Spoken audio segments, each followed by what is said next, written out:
पुण्यात आगामी महापालिका निवडणुका महाविकास आघाडी एकत्र लढणार असल्याचं निश्चित झालंय।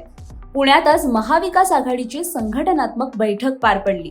यावेळी तिन्ही पक्षांच्या शहराध्यक्षांनी पालिका निवडणूक एकत्र लढवली जावी असं मत व्यक्त केलंय। विधानसभा निवडणुकीत झालेल्या पराभवानंतर स्थानिक निवडणुकांसाठी ठाकरेंच्या शिवसेनेने स्वबळाचा नारा दिला होता। मात्र आता पुण्यात महाविकास आघाडी एकत्र लढणार असल्याचं निश्चित झालंय।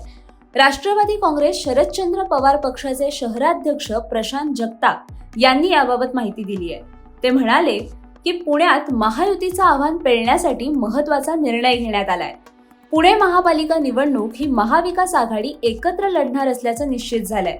निवडणुकीला सामोरं कसं जायचं, जागा वाटप कसं करायचं या विषयांवर लवकरच चर्चा होणार आहे। त्यासाठी महाविकास आघाडीचे प्रमुख नेते पुण्यात येणार आहेत। गेली 3 वर्ष भाजपने या निवडणुका होऊ दिल्या नाहीत। 3 वर्षांनंतर आता या निवडणुका होणार आहेत। पक्ष सोडून जे जाणार आहेत त्याची आम्हाला चिंता नाही। काही लोक वेगळ्या अपेक्षेने जात आहेत, त्यांचा अपेक्षाभंग होईल असं जगताप म्हणाले। पुणे महापालिका ही देशातील सर्वात मोठं क्षेत्रफळ असलेली महापालिका आहे। प्रत्येक पक्षाला या महापालिकेवर सत्ता मिळवण्याची इच्छा असते, परंतु भाजपने या महापालिकेवर सत्ता मिळवल्यापासून आणि पुण्यात दिवसेंदिवस भाजपचं प्रस्थ वाढत असल्यामुळे विरोधकांसाठी ही महापालिका निवडणूक सोपी राहिली नाही। त्यामुळे आता महाविकास आघाडीकडूनच ही महापालिका निवडणूक लढवली जावी असा निर्णय महाविकास आघाडीच्या नेत्यांनी घेतलाय। विधानसभा निवडणुकीनंतर राज्यातील राजकीय समीकरणं पुरती बदलून गेली आहेत। महायुतीला मिळालेल्या घवघवीत यशामुळे भाजप, शिवसेना आणि अजित पवारांच्या राष्ट्रवादीची ताकद चांगलीच वाढली आहे। अशातच काँग्रेस आणि ठाकरेंच्या शिवसेनेला मोठी गळती लागल्याचं दिसून येत आहे। दररोज पदाधिकारी आणि कार्यकर्ते हे सत्ताधारी पक्षात प्रवेश करत असल्याचं पाहायला मिळतंय। अशा वेळी स्वतंत्र निवडणूक लढवणं हे कुठल्याही पक्षासाठी फायद्याचं ठरणार नाही, म्हणून एकत्र निवडणूक लढवून महायुतीला शह देण्याचा प्रयत्न महाविकास आघाडी करणार असल्याचं बोललं जात आहे। 2017च्या महापालिका निवडणुकीत पुण्यात भाजपची सत्ता आली होती।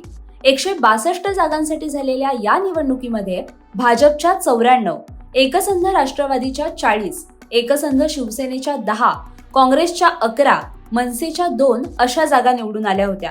त्यावेळी मुख्य लढत ही भाजप आणि राष्ट्रवादी काँग्रेस यांच्यामध्ये झाली होती। परंतु आता परिस्थिती पूर्णपणे बदलली असून विरोधी पक्ष हे खिळखिळे झाल्याचे पाहायला मिळत आहेत। दुसरीकडे अजित पवारांच्या राष्ट्रवादीने स्थानिक निवडणुका स्वतंत्र लढण्याची याआधीच घोषणा केली आहे। त्यामुळे जर अजित पवारांची राष्ट्रवादी स्वतंत्र लढण्यास ठाम राहिली तरी यावेळी पुण्यात भाजप शिवसेना युती विरुद्ध अजित पवारांची राष्ट्रवादी विरुद्ध महाविकास आघाडी अशी मुख्य लढत पाहायला मिळेल। त्यामुळे आगामी महापालिका निवडणुकांची घोषणा जरी झाली नसली तरी पुण्यात राजकीय पक्षांनी निवडणुकांच्या तयारीला सुरुवात केल्याचं पाहायला मिळतंय। त्यामुळे पुण्यात महापालिकेवर यंदा कुणाची सत्ता येणार याबद्दल तुम्हाला काय वाटतं हे आम्हाला कमेंट करून नक्की सांगा आणि माय महानगर लाईव्ह चॅनलला सबस्क्राईब करायला विसरू नका।